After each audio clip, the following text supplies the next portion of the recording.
발달장애인의 자기결정과 권리 옹호. 이번 시간에는 발달장애인의 자기결정 지원, 발달장애인 권리 옹호, 발달장애인 권리 침해 대응 방법에 대해 학습하겠습니다. 1. 발달장애인의 자기결정 지원. 자기결정이란 삶을 스스로 선택하거나 결정하는 것을 말합니다. 자기결정은 모든 인간에게 보편적으로 적용되어야 할 개념으로 발달장애인도 당연히 누려야 할 권리입니다.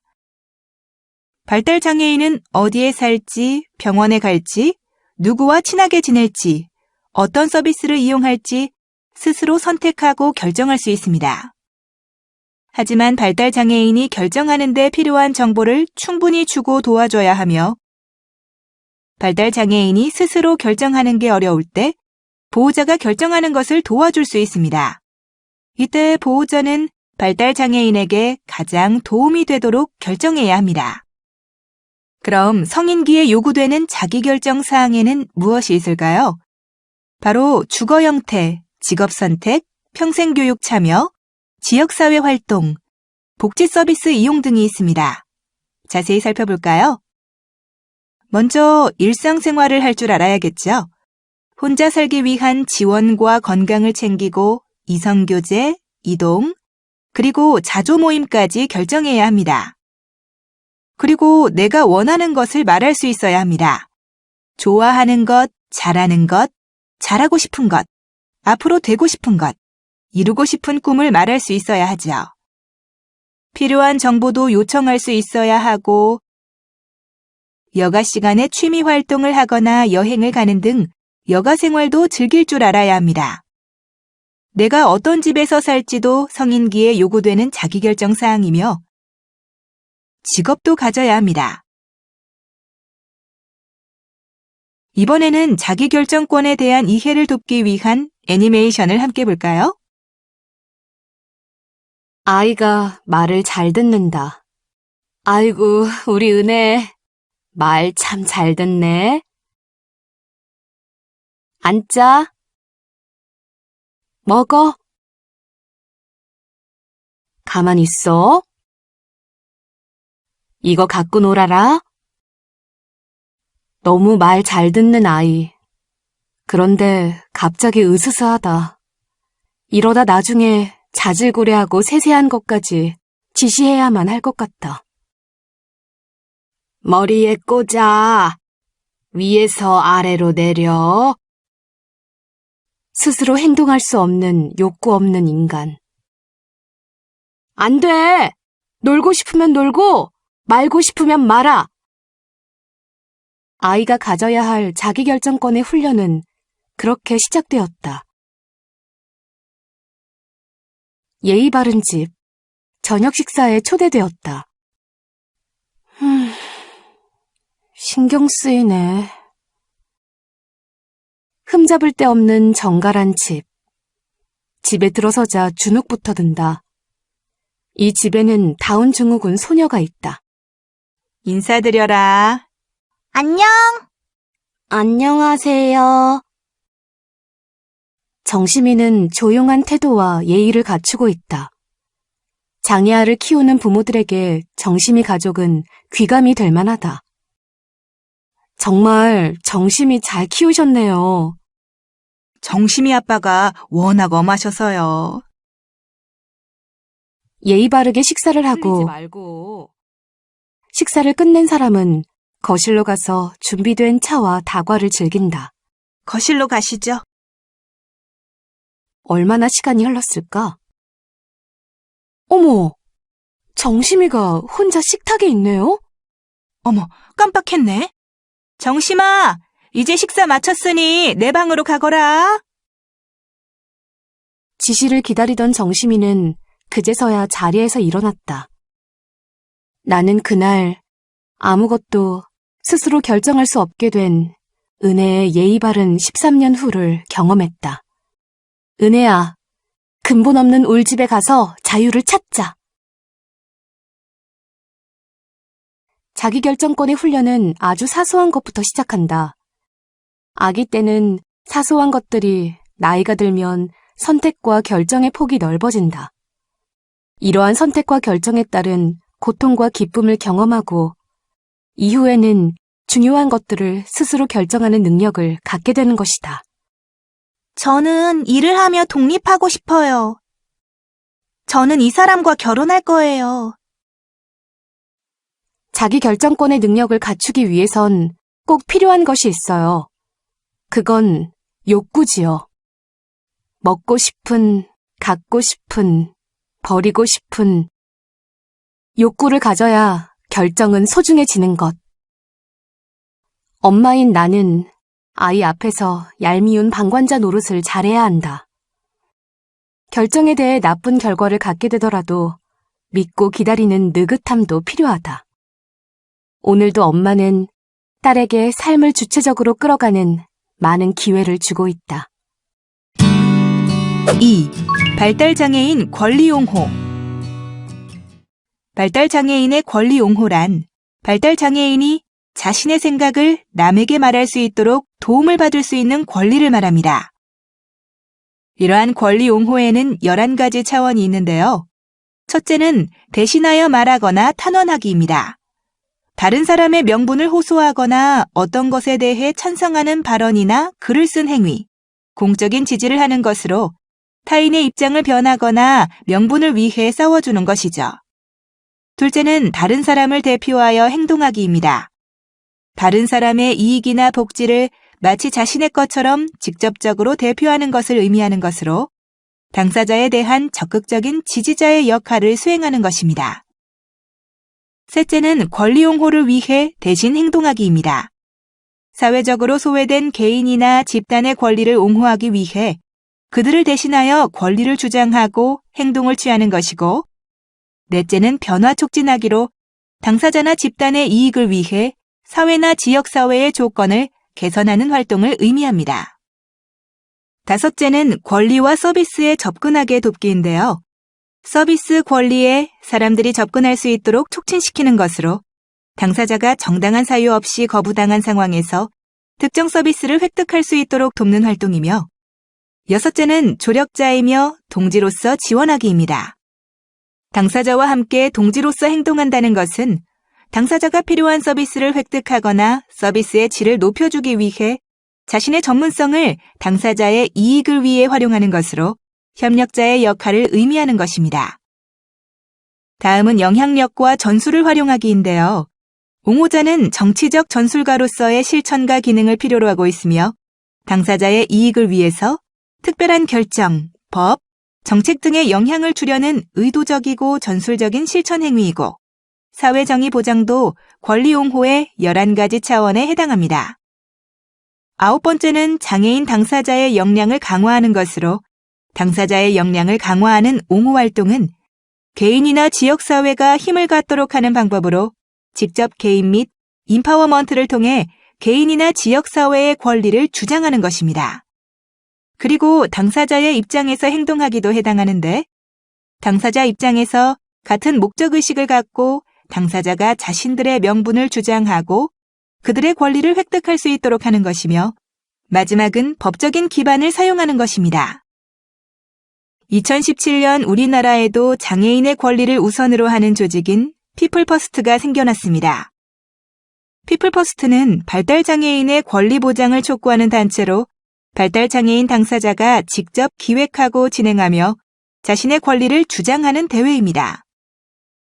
발달장애인 권리 옹호와 관련한 법률에는 장애인이 차별받았을 때의 구제 절차와 방법을 명시한 장애인 차별금지 및 권리구제 등에 관한 법률, 발달장애인이 인권 침해를 당했을 때 구제 절차와 자기결정권 보장 등에 관한 사항을 규정한 발달장애인 권리보장 및 지원에 관한 법률이 있습니다.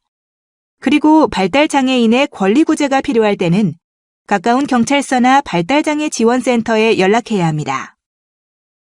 이럴 때 권리구제를 받을 수 있어요. 바로 몸이 아픈데 치료를 해주지 않거나 밥도 안 주고 잠도 못 자게 하고 욕하면서 벌을 줄 때, 맞았을 때, 임신을 했는데 낙태를 강요할 때, 허락 없이 강제로 몸을 만질 때, 강제로 다른 사람과 성관계를 시키고 물건처럼 사고 팔 때에는 권리구제를 받을 수 있으니 가만히 있으면 안 돼요. 권리구제 조치에는 보호조치, 형사사법 절차 지원, 공공후견 지원, 개인별 지원 서비스 연계, 타기관 연계 등이 있습니다. 보호조치는 더 이상 피해를 받지 않도록 안전한 곳에서 지낼 수 있게 해주고, 형사사법 절차 지원은 경찰서, 검찰청, 법원에서 이야기를 하거나 신청을 할 때 도움을 주는 조치입니다. 공공후견 지원은 나를 도와줄 수 있는 후견인을 만날 수 있도록 돕는 것이고, 개인별 지원 서비스 연계는 원하는 복지 서비스를 받을 수 있도록 도움을 주는 것, 그리고 타기관 연계는 다른 기관에서 도움을 받을 수 있도록 도움을 주는 것입니다. 3. 발달장애인 권리침해 대응 방법. 권리침해 사례 유형을 살펴보겠습니다. 첫 번째는 신체적, 성적 학대로 신체적, 성적 폭력 또는 가혹행위가 해당됩니다. 물건 또는 그 밖의 방법으로 신체에 폭행, 상해 또는 고통을 가하거나 신체를 억압하는 행위, 때리기, 꼬집기, 핥히기, 짓누르기, 밟기, 물기, 꺾기 등 일체의 유형력을 행사하는 것, 신체적으로 수행하기 어렵거나 무리한 노동을 강요하는 행위, 약물에 의한 통제, 본인의 의사에 반하는 각종 의료시술, 그리고 강제적인 신체적 접촉, 성관계, 성적 수치심을 느끼게 하는 언행, 유사 성행위 등입니다. 권리침해 사례 유형 두 번째는 정신적, 정서적 학대로 언어적 혹은 비언어적 방식으로 이루어지는 정신적, 정서적 폭력이나 가혹행위입니다. 외부 접촉 배제, 소외시킴, 따돌림, 모욕, 폭언, 조롱, 굴욕, 비난, 비하, 경멸 등 언어를 통한 괴롭힘, 강압, 강제, 협박, 통제, 위협 등 정신적 억압, 그리고 종교적 행위의 강요 등이 바로 정신적, 정서적 학대입니다. 권리침해 사례 유형 세 번째는 경제적 착취 및 재산권 침해로 공적 급여를 포함한 재산의 괄취 및 편취, 노동력의 착취, 재산관리나 금전거래에서 장애를 이용하여 부당한 이득을 얻는 행위입니다. 기초생활수급비나 장애인연금, 수당 횡령, 재산을 관리해주겠다며 마음대로 장애인의 재산을 사용하는 행위, 장애인의 명의를 도용하여 휴대폰 개설, 신용카드 발급 후 임의 사용, 협박하거나 속여 재산 또는 권리를 빼앗는 행위, 그리고 노동력을 이용하여 금전적 이익을 얻는 행위 등이 해당됩니다. 권리침해 사례 유형 네 번째는 유기 및 방임으로 보호가 필요한 장애인을 버리거나 기본적인 보호치료를 소홀히 하는 행위인데요. 자기의 보호 및 감독을 받는 장애인을 돌보지 않고 버리는 행위와 의식주 및 위생관리를 포함한 기본적 보호 및 의료적 처치를 소홀히 하는 행위가 해당됩니다. 권리침해 사례 마지막 유형은 평등권 침해로 장애인이라는 이유로 고용을 회피하는 행위, 장애인이라는 이유로 전입학 거부 등 교육 기회를 박탈하는 행위, 문화시설 및 체육시설에서 장애인의 출입 및 이용을 제한하는 행위, 그리고 정당한 사유 없이 장애인에게서 필요한 정당한 편의 제공을 거부하는 행위가 해당됩니다. 평등권 침해에는 우선 직접 차별이 있습니다. 장애인을 장애를 사유로 정당한 사유 없이 제한, 배제, 분리, 거부 등에 의하여 불리하게 대하는 것이죠. 간접 차별은 장애인에 대하여 형식상으로는 제한, 배제, 분리, 거부 등에 의하여 불리하게 대하지 않지만 정당한 사유 없이 장애를 고려하지 않는 기준을 적용함으로써 장애인에게 불리한 결과를 초래하는 것입니다. 정당한 편의 제공 거부에 의한 차별은 정당한 사유 없이 장애인에 대하여 정당한 편의 제공을 거부하는 것이고, 광고에 의한 차별은 정당한 사유 없이 장애인에 대한 제한, 배제, 분리, 거부 등 불리한 대우를 표시 조장하는 광고를 직접 행하거나 그러한 광고를 허용 조장하는 것이죠. 그리고 장애인 관련자 및 보조기구 등에 대한 차별은 장애인을 돕기 위한 목적으로 장애인을 대리 동행하는 자를 차별하거나 안내견 또는 장애인 보조기구 등의 정당한 사용을 방해하는 것입니다. 그럼 실제 사례와 예방법을 알아볼까요? 먼저 소액 대출로 인한 채무 부담 사례입니다. 최근 발달장애 성인이 전화를 통한 간단한 상담만으로 소액 대출을 받아 사용하는 경우 등을 종종 접할 수 있습니다. 해당 업체의 반복적인 대출로 인해 그 피해가 누적되어 발달장애 성인의 자산이 대출금 상환에 사용되는 경우도 있습니다. 이러한 대출의 경우 피해액이 큰 경우에는 소송을 통해 채무 부존재 확인 소송 등을 제기하는 것이 가능합니다. 하지만 소액의 반복적인 피해의 경우에는 이러한 소송을 통한 구제가 어려워 사전에 예방이 필요합니다. 이외에도 한정 후견을 제시하여 대출 등을 받을 경우 후견인의 동의를 받도록 하는 것도 방법이 될 수 있습니다. 다만 부득이 이러한 경우 한정 후견을 사용하더라도 당사자의 행위 능력이 최소한으로 제한될 수 있도록 하는 것이 중요합니다. 이러한 상황을 예방하기 위해서는 발달장애 성인의 동의를 받거나 특정 후견을 개시하여 발달장애 성인의 일일 출금 한도를 소액으로 제한하거나 입출금 시 알림 서비스에 가입하여 대부업체로부터 대출금이 입금되는 경우 이를 빨리 알 수 있도록 하는 것도 좋은 방법이 될 수 있습니다. 또는 스팸 전화 번호를 차단하는 어플리케이션을 이용하여 발달장애 성인에게 이러한 위험성 있는 정보를 사전에 차단하는 것 역시 효과적인 방법이 될 수 있습니다. 두 번째 사례는 휴대전화 명의도용을 통한 채무 부담인데요.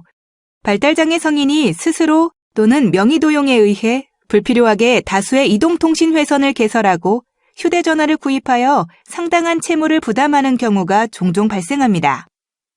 발달장애인이라고 하더라도 성년 후견, 한정 후견이 개시되지 않는다면 원칙적으로 완전한 행위 능력을 가지고 있으므로 유용한 법률 행위를 체결할 수 있습니다.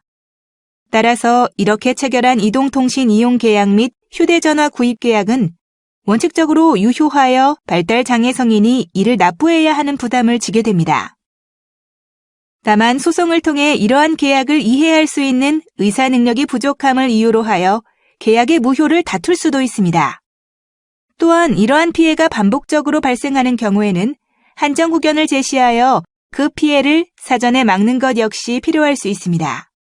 한정 후견을 개시하면 후견인의 동의 없이 개설된 이동통신 계약을 취소할 수 있어 연체된 요금이나 단말기 대금을 납부하지 않아도 됩니다.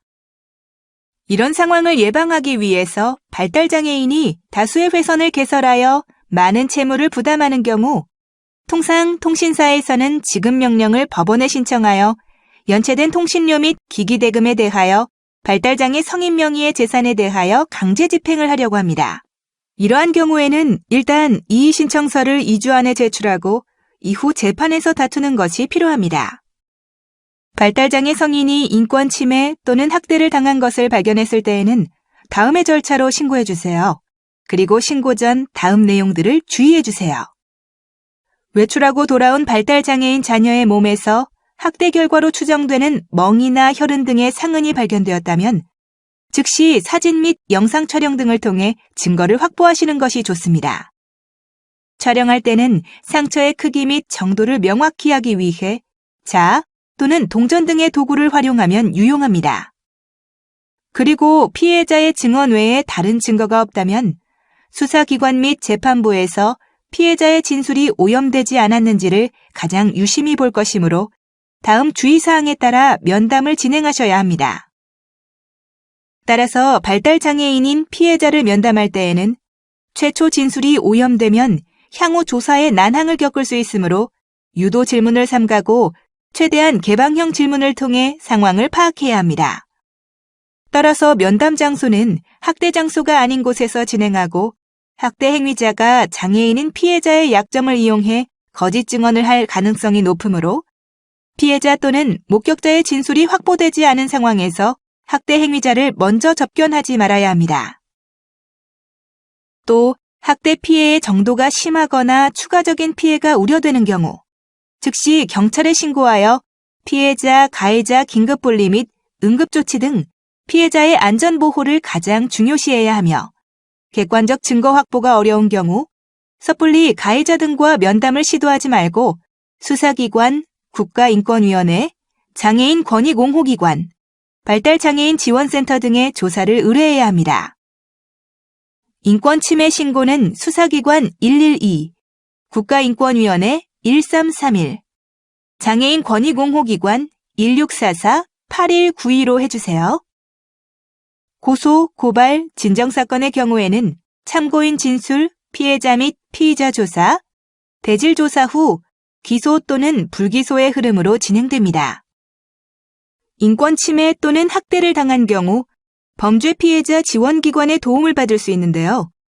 피해자 신변 보호를 통해 피해자 보호시설을 이용할 수 있고 이사실비를 지원받을 수 있습니다. 형사상 피해자 보호를 통해서는 가명조서, 신뢰관계자 동석, 범죄 피해자에 대한 통지제도, 피해자 국선 변호사, 진술 조력인 등의 도움을 받을 수 있으며 피해 회복 지원을 통해 범죄 피해 구조금, 경제적 지원, 주거 지원 등을 받을 수 있습니다. 또 가해자로부터의 손해배상도 청구할 수 있습니다. 장애를 이유로 차별당한 경우에는 국가인권위원회에 조사를 요청하거나 대한법률구조공단을 통해 법률 지원을 제공받을 수 있습니다. 진정 접수를 하기 전에 주의해야 할 것이 있는데요. 사회복지시설, 일반 사업장, 교육기관, 문화체육시설 등에서 차별을 당한 경우 이를 입증할 수 있는 객관적 증거 확보가 가장 중요합니다.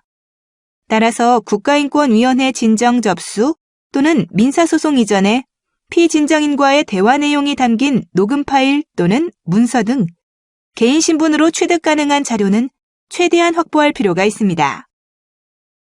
그리고 대한법률구조공단은 무료 법률 상담을 통해 발달장애인의 다양한 권리 침해 및 차별사항에 대해 법률적 지원을 제공할 수 있습니다. 기준 중위소득 125% 이하의 장애인의 경우는 관련 사건에 대하여 무료로 법률 구조를 받을 수 있지만 인지대, 송달료 등 소송 비용은 개인이 부담하여야 합니다. 장애차별 진정사건 처리 과정을 보면 우선 진정 접수를 하면 국가인권위원회에서 조사를 합니다. 이후 국가인권위원회에서 결정을 하고 권고 결정의 경우 법무부 장관에게 통보하며 법무부 장관은 시정명령을 합니다. 시정명령서를 송달받은 날부터 30일 이내 행정소송을 제기하지 않으면 시정명령이 확정되고 정당한 사유 없이 시정명령을 불이행하게 되면 과태료가 부과됩니다. 권리를 침해할 경우 법률에 의해 처벌을 받는데요.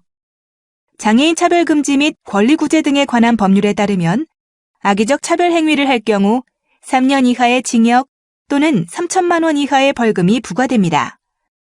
여기서 악의성을 판단하는 기준은 차별 고의성, 차별의 지속성, 차별 피해자에 대한 보복성, 차별 피해의 내용 및 규모로 이 조건들을 모두 고려하여 판단합니다. 형법에서는 상해, 폭행, 학대에 대해 규정하고 있는데요. 제257조는 상해, 존속상해에 대한 조항으로 상해의 경우 7년 이하 징역, 10년 이하 자격정지 또는 1,000만 원 이하 벌금이 부과되고 자기 또는 배우자의 직계존속에 대하여 전항의 죄의 경우에는 10년 이하의 징역, 1,500만 원 이하의 벌금이 부과됩니다. 제260조는 폭행, 존속폭행에 대한 조항으로 폭행의 경우 2년 이하 징역, 500만 원 이하 벌금이, 자기 또는 배우자의 직계존속에 대하여 전항의 죄에 대해서는 5년 이하 징역, 700만 원 이하 벌금이 부과됩니다. 제273조는 학대, 존속학대에 대한 조항으로 학대의 경우 2년 이하 징역, 500만 원 이하 벌금, 자기 또는 배우자의 직계존속에 대하여 전항의 죄의 경우 5년 이하 징역, 700만 원 이하 벌금이 부과됩니다. 성폭력 범죄의 처벌 등에 관한 특례법에 따르면 강간의 경우 무기징역, 7년 이상의 징역에 처합니다. 폭행이나 협박으로 구강 항문 등 신체 내부에 성기를 넣는 행위나 성기 항문에 손가락 등의 일부나 도구를 넣는 행위를 한 사람은 5년 이하의 유기징역에 처합니다. 강제추행의 경우에는 3년 이상 유기징역, 2천만 원 이상 5천만 원 이하 벌금을 내야 합니다. 또 신체적인 또는 정신적인 장애로 한거불능 또는 한거곤란 상태에 있음을 이용하여 사람을 간음하거나 추행한 사람은 제1항부터 제3항까지의 예에 따라 처벌하게 됩니다.